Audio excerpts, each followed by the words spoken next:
Eu tava falando sobre isso em live, acho que ontem, esses dias, e a gente até falou, o pessoal comentou, e assim, a política no Brasil hoje parece futebol, né? As Aham. pessoas tomam os partidos como se fosse o time, assim, defende ou agride com unhas e dentes, e esquecem que existem pessoas, né? Então, por exemplo, o político é uma pessoa. Independente dele estar no partido A ou B, você tem que olhar para a pessoa. Qual é a história dessa pessoa? O que essa pessoa já fez até hoje, né? E é por não olhar para a pessoa e olhar às vezes por partido que o brasileiro escolhe tão mal os seus políticos. E isso desde as cidades pequenas até as cidades grandes. As pessoas não entendem que não adianta escolher um presidente, que o que faz a diferença no país, quem decide o país, o que vai acontecer, são senadores e deputados. O presidente, ele é só mais um, Uhum. né? E aí as pessoas ficam tão preocupadas em escolher os presidentes que não se preocupam em olhar, né, o que é proposto por senadores e por deputados, e aí vira essa catota que a gente vive hoje. Exatamente. E o mal do brasileiro, pelo menos na minha visão, né, é achar que é, os deputados que mandam, se na verdade deputados, senador e etc, né, vereadores, eles trabalham pra gente, não o contrário, né? Então, por exemplo, você elege um senador, depois você não. Ele fez a proposta dele lá, ele não fez nada daquilo, você não cobra ele e ainda a grande chance é de você reeleger ele de novo, porque você já tinha votado nele antes. E você não Uhum. tá lá cobrando, por isso que eles fazem o que quer. Porque o brasileiro aceita tudo calado, né? Tá lá reclamando na rede social, mas não faz nada pra mudar isso, só reclama. Então, mas aí que tá. O brasileiro o Brasil, infelizmente, nós vivemos um- nós somos despolitizados. A grande maioria do povo brasileiro é despolitizado. Então, o que acontece? Essa despolitização ela acontece a partir de 64, quando a gente tem o golpe militar. 64, a gente tem a ascensão do regime militar e a gente tem uma mudança completa na educação a partir dali. E muitas pessoas não entendem isso. Tem gente que fala assim: ah, mas a educação melhorou. Na verdade, não, a educação regrediu. Foram tiradas as principais disciplinas que faziam as pessoas pensar e entender, refletir sobre política, sobre filosofia, sobre as coisas.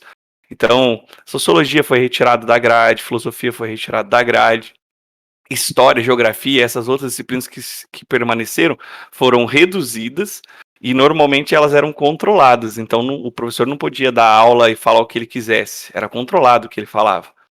Então, a partir dali, a gente tem um decréscimo, né, dessa politização das pessoas. Se você parar para pensar nessa época, os jovens eram completamente politizados. Tanto é que eles vão para a rua, a gente tem os movimentos Aham. sociais explodindo nessa época, né? Porque os jovens eram politizados e hoje não são, infelizmente. Não é 100%, é óbvio, né? Mas a maioria não é. Se eu lembro de uma situação em que eu dei aula de sociologia na escola pública à noite. E escola pública à noite normalmente é escola de periferia, né? Aham. Sim. E aí eu lembro que eu entrei na sala, primeiro dia de aula, em cada turma, eu falei, ó, meu nome é Diego, eu sou professor, né, sou formado nisso, nisso, nisso. Eu dou aula em tal escola particular há tanto tempo e hoje eu vou dar aula para vocês do mesmo jeito que os caras da escola particular têm. Então, se vocês tiverem qualquer dúvida, aproveitem que eu estou aqui para passar a informação para vocês. E aí é lógico que eu transformava para a linguagem deles, né? Então, uma linguagem específica da periferia. Acho que talvez essa seja a minha grande facilidade dando aula. Eu adapto a linguagem de acordo com o público. E aí eu lembro até hoje, cara, o dia que eu expliquei o que era a luta de classes e eu expliquei a mais-valia para os moleques. E assim, era uma sala que a maioria era pessoas que trabalhavam em indústria durante o dia e que às vezes iam pra escola pra poder jantar, cara, saca? Porque o cara, tipo, não tinha comido Complicado. direito durante o dia. E aí, quando eu expliquei, os caras bateram na mesa e, porra, prof, caralho, cara, ninguém nunca falou isso pra gente. E a gente é explorado, os caras ganham rios de dinheiro em cima da gente e tal. Aí eu falei assim, pois é importante que vocês comecem a entender essa exploração. E aí eu falei pra eles, falei, mas a culpa não é só do patrão, do dono da indústria, a culpa é de vocês. E aí eles assim, mas como assim? Eu falei, porque vocês não sabem votar. Aham. Vocês acham que política não é importante. Então comecem a se preocupar com a política, que talvez aconteça mudança na vida de vocês. E esse cara, eram os momentos assim que eu sentia que eu mais estava fazendo a diferença, saca? Mas nesses momentos que você sente, pô, a maior parte das pessoas não entende nada, velho. Nada sobre política, não entende nada sobre o que acontece no mundo. As pessoas não sabem que elas são exploradas, né? Elas não entendem que a televisão é um meio de informação que controla muitas vezes o que elas pensam e o que elas veem, né? Então existe essa dificuldade. As pessoas não sabem o que é indústria cultural. A indústria cultural comanda o mundo, né? Ainda hoje. Então é um processo muito complicado. Às vezes eu me perco, tá? Se eu me perder na fala, vocês me puxam. Eu tô achando maravilhoso. E tem gente. Falei. E tem gente assim. Beleza. E tem gente assim que não que não vá correr atrás, né? Mas ele confunde. Tem pessoas que vai pela cabeça dos outros só vai pela televisão, né? Porque canal A, B ou C falou aquilo e não vai checar, porque às vezes, infelizmente, a nossa mídia hoje, né? Seja qual for o canal, ela vê o lado dela e faz um sensacionalismo que vai favorecer ela, né? Por exemplo. Se um é contra o presidente, o outro é a favor, aí um é a favor de uma causa, outro é de outra, e aí cada um faz a notícia do jeito que lhe convém ali, né? E meio que dá uma distorcida. Se você não for procurar realmente a real informação, você vê que, tipo, o jornal ele passa a informação correta, mas ele deixa a tendência para um lado só, né? E você não sabe o real motivo do que ele quis dizer, por exemplo. E tem muitas pessoas também que não vai atrás para se informar, né? Só confia naqueles negócios que a galera manda fake news no WhatsApp. Ah, mas estava lá no WhatsApp, aquilo lá deve ser verdade. Aí sai espalhando, por exemplo. Né? Hoje o pessoal tá muito mal informado também.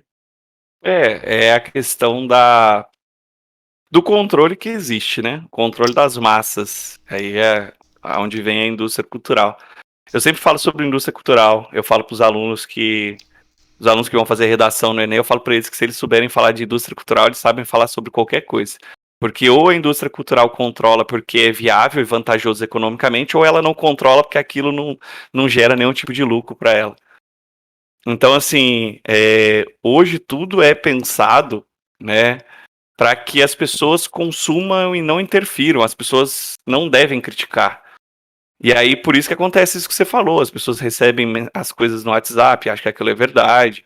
Ou elas vão pesquisar na internet, elas acham que a primeira página que elas pesquisam já é a verdade absoluta e não precisa pesquisar mais nada, né? Essa semana aconteceu uma situação dessa, assim, um senhor que trabalha comigo, eu defendo o SUS, tá, gente? Totalmente. Eu acho que o SUS é fantástico. Quem for contra o SUS tem problema na cabeça. Eu acho o SUS fantástico. E aí o senhor mandou assim, no grupo dos professores, né? Mandou assim que a gente tinha que parar de falar viva o SUS, que a gente tinha que falar viva Vargas, porque Vargas que tinha criado o SUS.